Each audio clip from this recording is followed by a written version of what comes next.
Nous quittons Icom à l'aube, impatients et un peu fébriles, sachant que la prochaine étape nous mène à Ekok, puis vers la frontière camerounaise, pour rejoindre Bafoussam, notre première étape.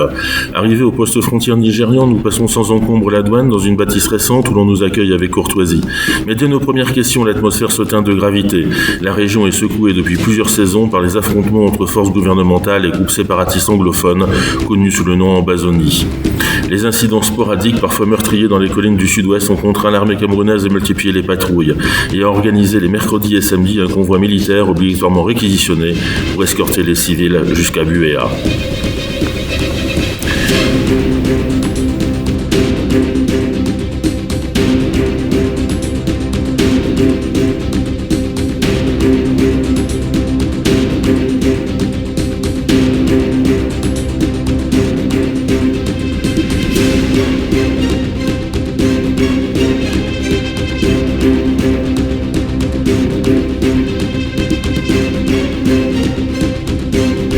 Alors le programme forcément encore modifié. Je vous avais expliqué que nous pensions renoncer effectivement au convoi militaire parce que la police nous avait conseillé et nous a dit effectivement aux Nigériens que la route était safe.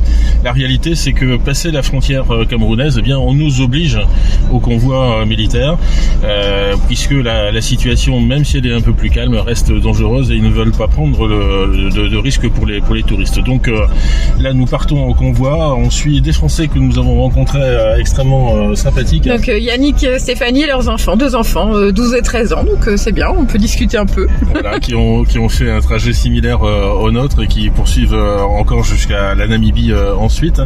Et donc là ici, voilà, on est derrière ce convoi qui va partir dans quelques minutes, direction Buéa. Alors ça ne nous arrange pas parce qu'effectivement Buéa c'est à 5-6 heures de route d'ici, et de Buéa il faudra repartir sur Bafoussam au nord, et là encore 6 heures de route nous attendent, donc probablement avec un passage en route de nuit. Voilà, on va voir sur place comment ça se passe. Donc voilà, une route dangereuse et la preuve c'est que nous partons en convoi militaire.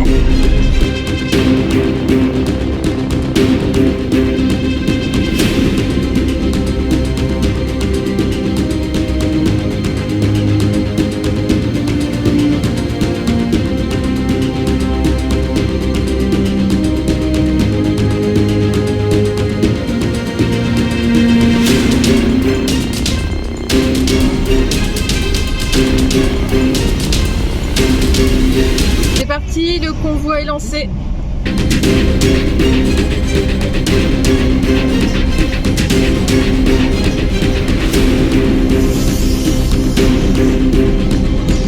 On est ici à Mamfé. Mamfé, c'est à la limite de la zone rouge du Cameroun. Et le convoi nous a abandonnés. On nous a demandé de nous arrêter sur le côté il y a un bon quart d'heure. Et puis d'attendre, mais voilà, d'un côté les bus sont partis, et puis de l'autre les militaires sont partis dans une autre direction. Donc on est là avec des francophones aussi, des Français. Stéphanie. Stéphanie que je vous présente. Et voilà, on est obligé d'attendre, alors on ne sait pas combien de temps. Alors c'est dommage parce qu'en fait notre destination finale Bafoussam, on a un embranchement là dans une vingtaine de kilomètres qui nous mènerait directement, et malheureusement on va être obligé d'aller jusqu'à Buéa, comme je vous l'ai expliqué, et de remonter ensuite. Donc passer une nuit probablement autour de Douala avant de remonter sur Bafoussam. Donc voilà, on ne sait pas trop là où on en est, combien de temps on va patienter, si on nous a tout simplement oublié, peut-être aussi. On va encore attendre une dizaine de minutes et puis on va voir. À tout à l'heure.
La route en convoi depuis la frontière de Ekok, Nigeria, Cameroun prend fin. Là, on arrive à Buea dans un peu plus de 20 km. Alors on aura passé la journée sur la route un peu fatigant, d'autant que les routes ici au Cameroun sont belle, mais avec quand même pas mal d'ornières et des dodanes qui ralentissent sérieusement le convoi. On a un peu moins de points de contrôle qu'au Nigeria, et c'est une chance, mais bon, pour autant, encore là ici on en a un, donc voilà. À noter, c'est que là on a encore quelques objectifs, parce que du fait on est arrivé à un endroit qui n'est pas du tout la destination que nous avions prévue. On avait prévu d'être à Bafoussam ce soir, et là on se retrouve à 6 heures de route de Bafoussam, parce que Bafoussam on ne pouvait pas l'atteindre directement, donc on va passer une nuit, ce qui n'était pas prévu, sur Buea, donc on va faire retrait d'argent bien entendu, parce que on n'a pas changé beaucoup, le change n'était pas favorable à la frontière. On va aussi faire le plein de gasoil, parce qu'on a fait 500 km enfin pas 500 mais 350 km de plus que prévu, et demain on en a encore 300 à faire. Et puis il nous faut aussi trouver un restaurant pour manger, un hôtel pour dormir. Le programme on va le modifier, mais ça sera sur un prochain épisode. En tout cas, merci de nous avoir suivis sur cette route du Cameroun en convoi militaire. Une option qui est à retenir, parce que les précédents tours du mondistes avaient choisi de passer par une montagne qui se trouve un peu plus à l'est, et qui comporte une piste plutôt désagréable, surtout en saison des pluies, et beaucoup ont mis plus de 7 jours pour effectuer ce détour, pour contourner la zone qui est actuellement en froid entre anglophones et francophones. Donc cette option que nous avons prise est beaucoup plus rapide, même si, reconnaissons-le, elle n'est pas encore parfaite, puisqu'elle nous fait faire quand même un détour, mais qui reste modique par rapport à ce que d'autres ont pu vivre. Voilà, rendez-vous sur nos prochains épisodes au Cameroun, et n'hésitez pas à nous suivre sur voyageavecnous.com, sur Facebook Autour du Monde 2023, et bien sûr sur notre chaîne YouTube. À bientôt.